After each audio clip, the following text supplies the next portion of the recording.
So based off of like all the nursing experiences that you have, like what would you say is the most rewarding experience so far?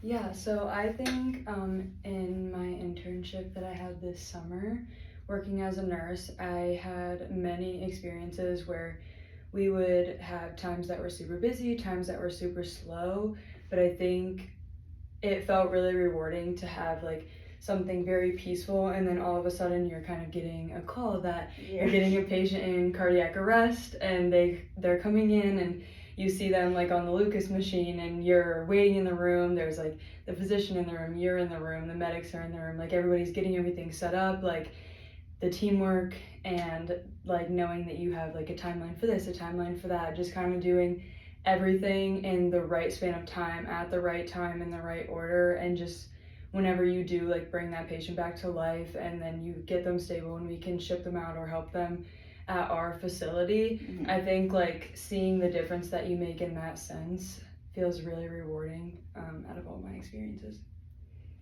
So I know like you just talked about like all those people being in the room and stuff like, and it can be chaotic. Mm-hmm. How would you describe your approach to teamwork in a work environment? Yeah, so I feel like in all of my clinical settings, it's less about teamwork and more about like individual learning. So I feel like I really got to experience that again, like in my internship. That was like the first time I really got to learn like the full experience of what nurses do in the specialty that I want to work in. And so I think a lot of it at the beginning for me was kind of just going into those situations with my preceptor and just like being a sponge. So at the beginning I had no idea because I had never worked in an ER before. So everything was brand new to me. I didn't know the process of anything, like what people do and when. So at first it was definitely me like observing how all these people act as a team and like what they do in their own roles and how they work together for like one common goal.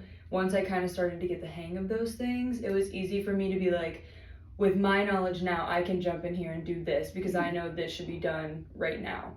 And then obviously as I got more like comfortable and my knowledge grew and I kind of knew where everyone was at and what they were supposed to be doing, I think it was much easier for me to kind of know how to appropriately work as a team. And that definitely is contributing to the facility that I worked at because their teamwork was exceptional. So. Alright, so based off of all the patients you've ever taken care of in clinical at work, if you had to ask a former patient about the care you provided them, what would they say? That's a good question. Um, so I think I have an experience that happened to me last week actually at work, where I wasn't a nurse in this sense. I still work at the facility as a tech, but I think in this scenario, this is skills that I can provide as a nurse in the future as well. So I would say I was working in a pod in part of the ER, so one nurse is kind of like in control of those 4 rooms. And he was just kind of getting slammed. Like one of his patients was like their blood pressure was dropping like very rapidly. Then we're getting like a squad in this room, the patient's yelling about wanting to leave and all these things. So it gets very hectic very quickly. So I think even though he was taking all the time to kind of just do a million things at once to the best of his ability, I took it upon myself to go in there and talk to the patient's wife who was yelling at us about like, we need to leave, I'm tired of being here, like kind of just not understanding what's going on, because I feel like that's a big part of the ER. Like people just don't get it. And even when you say like we're taking care of really critical patients, like that doesn't mean anything to them because they have no medical knowledge. So I kind of went in there and just like reassured her, and I was explaining things, and I opened the room for lots of questions, and I saw her getting emotional, and I knew that her anger was coming off because she was scared and not that she was actually angry. And so her husband had went back to CT, so it was just her and I in the room, and I just was like, do you want a hug? And she just like burst out in tears and started crying and just kept saying like, thank you, thank you, thank you, like for taking the time to do this for me. And I don't know, I think like those scenarios, even though it's something so small as like a Yeah. conversation, like really makes it feel like this is why I wanted to be a nurse. It doesn't always have to be like saving people's lives. It can be just like giving somebody a hug when they don't have answers to the things that they're worried about. So that's like, I don't know, I feel like even at work, people really just feel like they just want care, like they're scared something worse gonna happen and they're gonna be a critical patient. Yeah.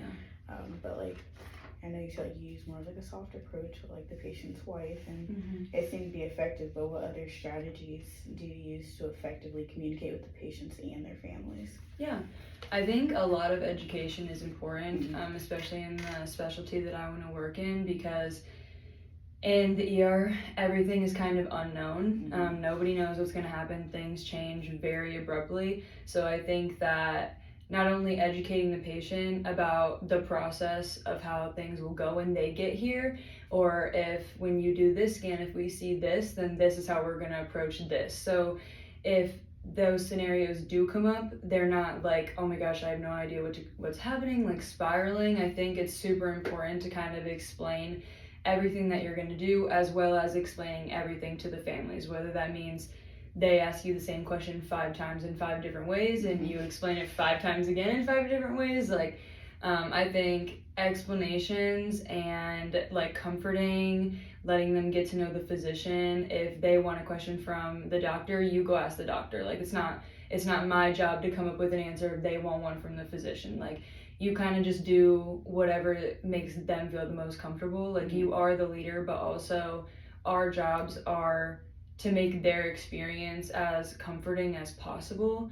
So I think a lot of education, spending as much time as you can in the patient's room with the patient's family. It doesn't even necessarily have to be with the patient. It's definitely very family-centered care. Most of the time, all ER patients have family members or children or grandparents, parents, whatever, they're with them. And they're just as clueless as the patient is. So I think they're like they equally have a right to know everything, as long as the patient's okay with it, of course, like what's going on and like how we're helping them. So yeah, definitely trying to be as one-on-one as possible and transparent as can be. So it looks like you're involved in a lot and you're good at it because your GPA is good. So how do you handle just like work-life balance responsibilities between clinical, going to work, doing assignments? Like it's a lot. It's definitely been an adjustment, this being my last year of school. I think I had an issue with this my sophomore year because I do like to be very busy and I like to take on a lot, but sometimes I can take on more than I can handle. And I kind of just think like I can do it until I can't do it and it's too late. So my sophomore year, I ended up joining all these things. I joined a sorority, I became a Raider guide, I worked at our school gym, I gave tours, and I was a waitress at a restaurant I worked in before I even went to college. And I thought I could do all these things and like I loved everything I was doing, but towards the end of the semester I was failing 2 of my classes and I had to drop one of them so that I didn't fail them both, and then I did fail the other one. So at that point I said to myself, like over break, I mean I beat myself up pretty bad about it, but I kind of was just like, okay, like what are we gonna do about this? Like do you actually want to be a nurse? Or do you want to take an easier route because these other things are more important? And I think even though I don't wish that I had failed those classes, I think it was a very important turning point, because you know I always wanted to be a nurse because it was a safe choice. I liked sciences, I liked health, but my mom was also a nurse. That's a big reason why I wanted to be a nurse. And I think whenever I wasn't taking it as seriously, I was like, okay, do I want to do this for me or am I doing this for my mom or something? Not that she ever pushed me to do it, but obviously you feel more comfortable in something that you see your parents do every single day. So it was that point where I kind of told myself, I was like, no, like I want to be a nurse. Like I'm going to dig myself out of this hole and I'm going to figure it out. And I did. So I stopped waitressing. I did keep my Raider guide job. I was still a tour guide. I did not work at a hospital at that point. So it was mainly just like me being in a sorority, those 2 jobs, and nursing school, which is obviously still a lot. But I think it's worth it. I definitely could have an amazing GPA if I wasn't involved in all those things, but I tell myself, like, I'm going to be a nurse for the rest of my life, which is what I love, but this is the last opportunity I get to help people in different ways other than being a nurse. So a lot of these skills that I've learned from giving tours to prospective students and their parents and educating them about why they should go here, about, you know, everything that I have to offer them for my personal experiences to them, hoping that they will come to school here, or being a Raider guide, which is where I have been a mentor for 22 students. This is my third year doing it. Kind of just showing them the ropes on how to get through their entire first year, whether that's finding them any resource on campus, like having one-on-one conversations with them. They text me at any point in time. I am just kind of their like go-to person to help them out until, you know, they move on to their second year of college and they kind of got everything and they don't really need me anymore. But so I think even though it does seem like a lot, it's all these things are helping me be a better nurse, be a better person, whether I kind of look at it like that or not. So I do balance my time, especially after, you know, I had a bump in the road and had to really like figure it out. But I do think it's worth it, and that's kind of why I've kept doing it all 4 years. Let's see. What qualities, like I feel like all of these qualities you have, like being detail oriented and reliable is important for a nursing role, but what qualities do you believe are essential for success in a nursing role? Absolutely. I think being very honest, obviously in my time through clinicals and being in the ER there, when you say like I'm gonna be honest, that sounds so easy. Yeah. But then you run into situations where you're like, wow, I really don't want to tell them this, or like I wish this wasn't happening, or like you're kind of having an internal battle in your head, but then you have to look at it like, if this was me, would I want to know? And yes, I would. So you kind of just have to bite the bullet, and you have to do those hard situations. I think like you have to be strong enough to handle really anything that comes your way. And with that is also like being very honest in tough situations. I also think teamwork is extremely, extremely important.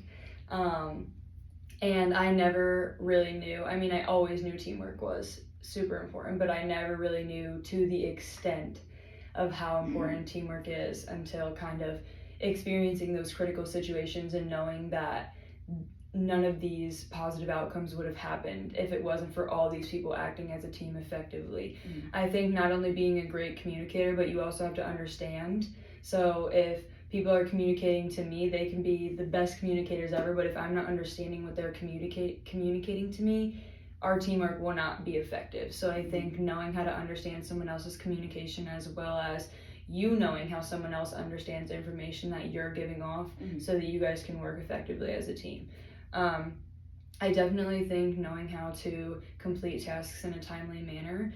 I think as a new grad nurse, a lot of nurses are very task oriented. So I think like the critical thinking part, definitely through school, we've learned how to be great, like critical thinkers, but it's not until you're an experienced nurse where you can not only just like look at all these tasks that you need, but you can look at these tasks and say, well, okay, well at this time, because of this, I might need to do this. Like you're kind of just looking at like, okay, right now, like I need to go take the patient's vitals, I need to do a neuro check, and then I need to get a urine sample, blah, blah, blah. But once you kind of learn how to do those skills, like in the back of your head without really thinking about it, you're able to think deeper about why the patient's here, why are we doing these things, what might come from these lab values, what might come from these test results. So that whenever you do see those things, like you're much more prepared to kind of move forward because you've already anticipated those scenarios.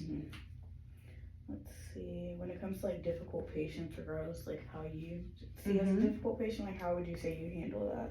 Yeah, so I've had multiple scenarios where I've worked with difficult patients. Generally, I think it's the easiest route to think that now you don't know how these people are outside of the hospital. They might be a terrible person, you don't know. But when they're in the hospital and you do not know these people, I just try to tell myself that nobody is acting their best, nobody is thinking 100% clearly when they're ill or injured, or their kid is ill or injured, family members, so on and so forth. So I'm not expecting everyone to be like sunshine and rainbows and this is the best day ever. So you kind of have to think like to bypass maybe the words they're saying or the way they're saying things or how they're rushing you, and just think like they're in a really tough time, like they don't have the medical knowledge that we do. And so of course they're scared, like of course they want answers right now because they have no idea what's happening. They don't know what could happen due to the scenario they're already in. So I think just doing your best to not get frustrated, not get easily irritated, and just think like these people are just scared, and doing my best, doing our best as nurses to kind of help them be less scared. And in turn, with like education and comfort and things like that, like it could change their whole demeanor, it could change their entire attitude. So I think just taking things, like always giving the benefit of the doubt, taking things with a grain of salt, because you never know what's going on in their head, or like the internal battles they might be fighting. They might not want to yell at you. But yeah. Last but not least, my goodness, what motivates you to provide your patients with quality care and give them like the best care, even if they are like having a difficult time or not being the most enjoyable patient? Yeah, I honestly think I don't know. I was gonna say I see it more of a challenge when people do kind of come off in like a different demeanor that might not be the most positive, because I see it as like, okay, like I can fix this, I can help this, like I can change their mood. And then when you see their mood change, you're like, I did that. And it's like, it doesn't take a rocket scientist, to make someone feel more comfortable. But also I think even the patients that like have been in motor vehicle crashes and their family members haven't got there yet, they're scared because they're completely alone. And I think what motivates me is to know that people feel heard and they feel listened, and they feel like no matter if their kids or parents or family members aren't there, like I am there as their nurse, and I might just be a medical professional or whatnot, but like I'm still a person just like they're a person. And I mean, nobody wants to feel alone. I never want to feel alone. Like I don't ever want to feel like nobody's listening to me, nobody's taking the time to come talk to me. I think it's always motivating when you know that you would never want to be in that situation, and you would never want to feel that way. So if I was feeling that way, or I was in that situation, like what would I want? What would I think would benefit me? What would make me feel most comfortable?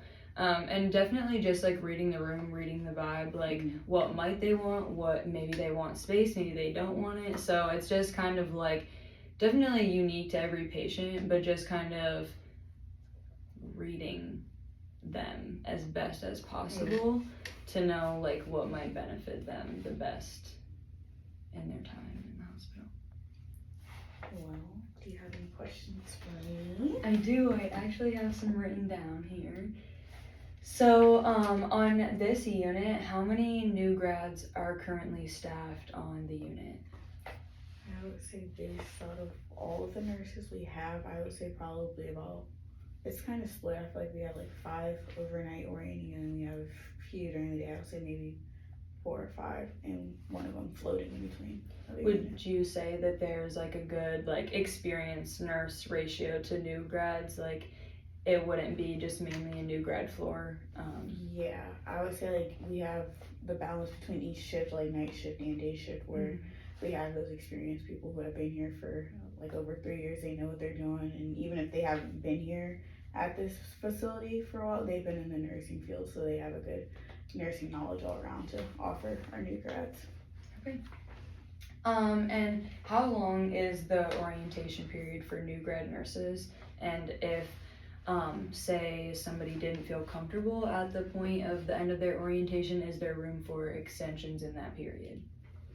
I would say like our nurses that stay primarily on this unit and they don't float to other units, I would say our typical orientation is 12 weeks, but we also offer the time for them to come back and almost like a second interview, like our conversation, ask them like, do you feel comfortable or would you want more time before you're not under the care of another nurse. And our float nurses, I would say their orientation is probably about 16 weeks, I would say.